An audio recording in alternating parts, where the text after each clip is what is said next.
Eric, you're gold in my book always. And Peter, you're always bronze in my book.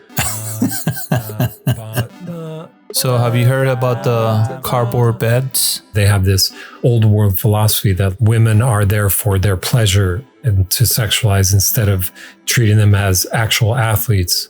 Hey, what do you think about the coronavirus now? Oh, the first season was okay, but I think we have reached 101 subscribers on YouTube. Really? Tight, Peter, tight. Bum, ba, bum, ba, bum, bum, bum. Peter, what are you doing? What are you doing, Peter? I'm getting myself ready for it's the Olympics. I'm getting into it. I'm getting psyched up. Psyched up for what? The big number 2 thing. It's like the big event that I of my day. Are you creating your own Olympic bathroom tournament? Yes, the toilet Olympics. The toilet Olympics. Yep. Wow, we have really toilet good. roll. We have sharpshooting. You put the toilet seat down and you aim into the toilet. Sharp. We have fastest cleaning. Fastest number 2. We have the drawing competition. We draw weird things on the toilet stall wall. I've got the standard uniform on. It's skin tight, but it's standard. I don't know how you get these things on, Peter. They're forcing me to wear these uniforms, and I feel a little uncomfortable. I have to say. It's all about the views. It's all about the sexualizing the Olympics. That's what it's about. So that's what we gotta do. So you in a leotard is sexual. Okay, cool. Welcome to the Flush Podcast, where we solve the mysteries of life from the bathroom. I'm Peter Bean. And I'm Eric Law. And we're about to win the gold medal in the Toilet Olympics. So the Olympics, Eric, I don't know if you knew this, but the Olympics has quite a history with toilets because there's so many people coming together from all over the world. The host city has its own customs. So we have the 2020 Olympics happening in 2021. Rewind to 2014, the bit of a problems with the toilet was in some of the restrooms, the toilets were right next to each other. No stall wall or anything. In one stall, you'd have 2 people, essentially. Oh, wow. They're probably about 2 feet away from each other. Russia was the host city for that. And then so the current Olympics in Tokyo, this company called Starchatech, I think it is. This company reimagined the Tokyo's toilets, and it's what I'll describe, which I'll put it on Instagram, the Flushed Instagram for people to look at. But it's essentially 3 stalls that are fully transparent, and they're all kind of different colored neon colors. And of course, when you go into it, the transparency goes away and looks like in several parks in Japan. It's in Japan, apparently, Japanese culture, bathrooms are a work of art as well. So 16 artists designed different types of bathrooms, redesigning 17 public restrooms throughout Tokyo's Shibuya district. Shibuya. Toilet Park, Nabeshima Shuto Park. There are 17 public restrooms that they'd redesigned as basically artworks, and I'm a big fan. That sounds great. Yeah, and then so on another level with Japanese toilets, and I think this shouldn't be a shock, but Japan does bidets in a lot of high tech ways. They have high tech toilets. And you're a big fan. I am. I'm a huge fan. I think the amount of things that we do in a day are like kind of limited, but you can say with confidence that everybody uses the bathroom a couple of times a day. Why not make it better? Why not make toilets better? And Japan does that. So they have these toilets that the toilet seat goes up when you come up to it. There's all different types of buttons, and there's apparently an app where you can track your bathroom habits. Oh, I'm actually watching a picture of like a lady's archery, I guess it is. And they're all dressed like Mary Poppins. Oh, really? I think it has to be from the 1930s or something. Wait, hold on. It's funny you say that because I have a picture. For the YouTube audience, I will put that picture up. And for the Instagram people, I will Instagram it. But I have a picture of You're just trying to get people to follow you on Instagram, Peter. Possible. Jesus. The Wii archery. Did I win? No, but you were very intense. You had the nunchucks, right? The Wii nunchucks, and you were just really into it. Wii archery is great. So I was just looking through the different uniforms that people had to wear. I mean, you've heard about the German team decided to wear less revealing uniforms in their gymnastics. And when I saw that, I thought, oh, that's great. They're just not trying to look uncomfortable or whatever. It just the uniforms, they look uncomfortable. Mm-hmm. But then I remember the lady saying, oh, controversial uniforms. And then I thought, controversial. That means that somebody saw these uniforms and thought that they weren't good because this. How old are they? 14 to I know that the lady she was 24. So young ladies are wearing these bikinis to flip around. And why are you against them feeling a little more comfortable when they're flipping around in the air, Right. And that was their big thing, is that they wanted to feel comfortable and confident. And most people don't know this, but a few sports, especially with women, most especially with women, you have a standard for your uniforms. And so the female gymnastics German team wore unitards, not leotards. Unitards are this kind of like spandex that go down to your feet. The Olympic Committee, the standard is that you wear leotards, which are essentially bathing suits, body bathing suits. And so the standard is that. And so they went against it. And the Olympic Committee is, of course, about getting people to watch. And part of that is sexualizing their female athletes. But is it that's my thing. Is I've been watching the Olympics, and I don't watch sports, but I like watching all these unknown sports, I guess. I was watching the men's hammer throw. I think it was, and I was getting into it. I was like, yeah, come on.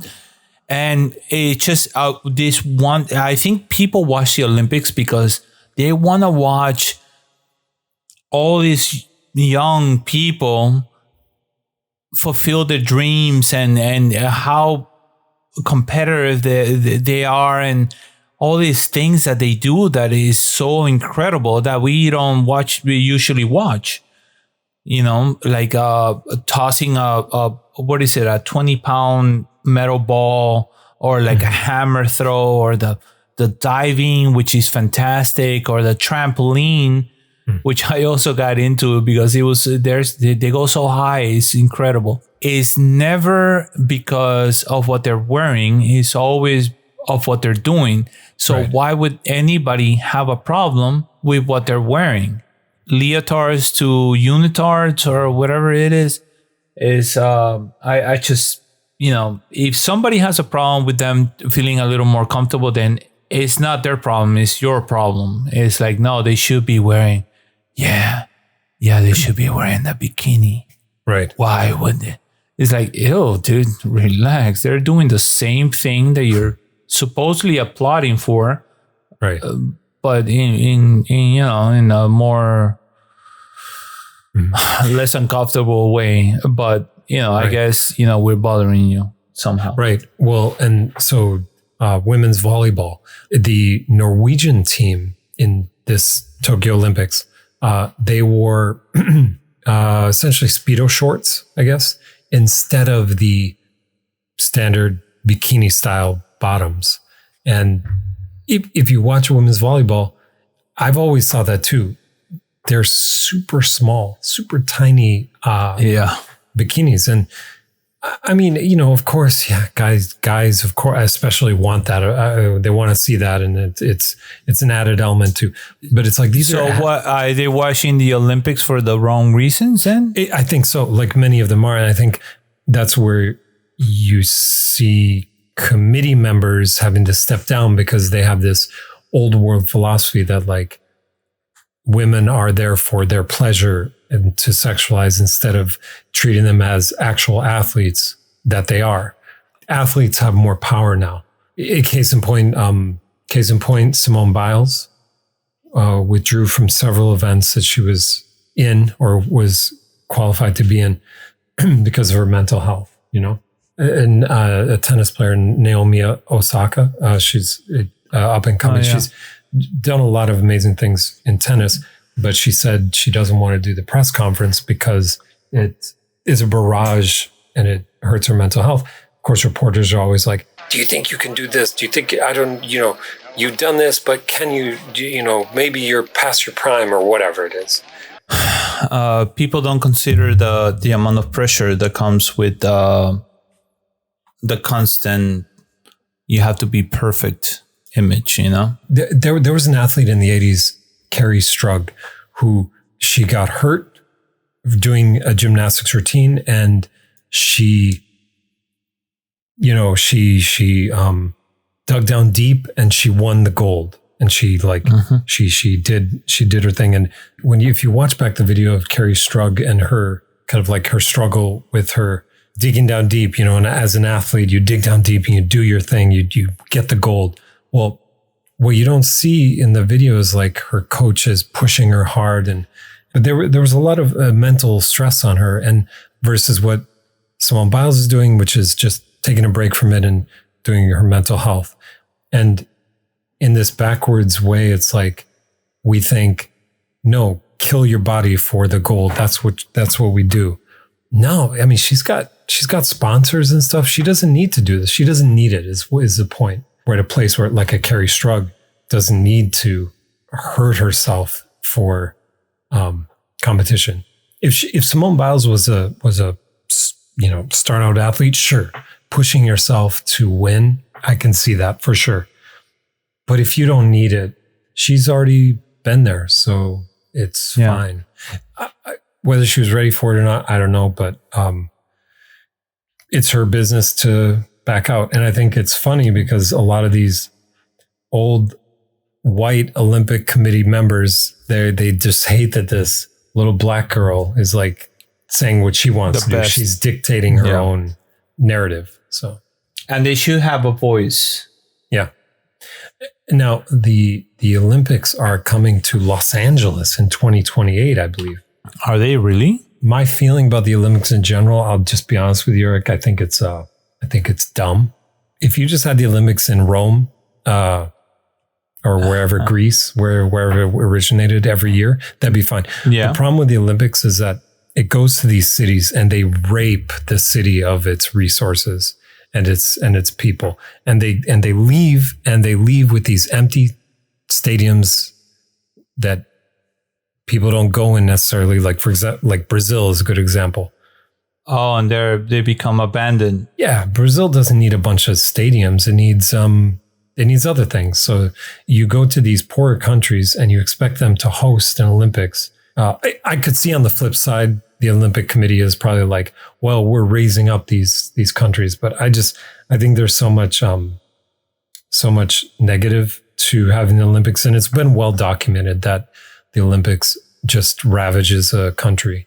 I always imagine that they just wanted tourism and get their names out there. I think tourism is the main goal. Yeah, they spend all this money to get their.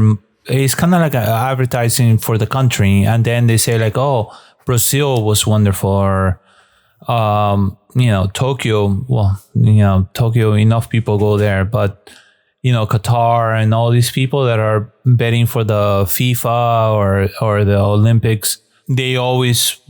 I always thought that that's what they want. They want people to come to their country after the Olympics because they see how wonderful it was, it's about the athletes. It's about their reaching their apex or taking mental health breaks. So have you heard about the cardboard beds?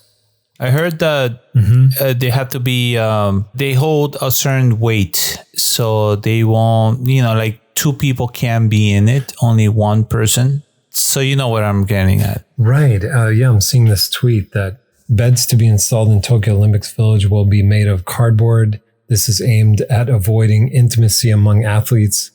Beds will be able to withstand the weight of a single person to avoid situations beyond sports. If anything, I think, interaction with other athletes will help. Well, and apparently it's Olympic tradition to mingle internationally. I think a few STDs get transmitted here and there. In the village? In the village, yeah. It's quite a thing. Hey, what do you think about the coronavirus now? Oh, I think it, it's a wonderful... the first season was okay, but, I think we have reached 101 subscribers on YouTube. Really? People are probably like, whatever. It's crazy. I don't know why people listen to us, but it's great. Well, Eric, I'm going to continue doing my training for my Olympics. But thank you for this talk. I really have to focus though. All right. Yeah, don't talk to me though. I need to get into tie it in, tie it out. Tight. Tie it out. Tight. Tight, Peter. Tight. All right. Sorry. Thank you for listening. You can go to YouTube, theflushed.com, DOTCOM, theflushed, DOTCOM, Instagram, theflushed. And we'll get a TikTok going. I've been told we need to get a TikTok by several people. So we'll get a TikTok going. Eric will, post some videos and it'll be great. Yeah, that's right. Thanks for listening. Have a good night. C minor, Peter.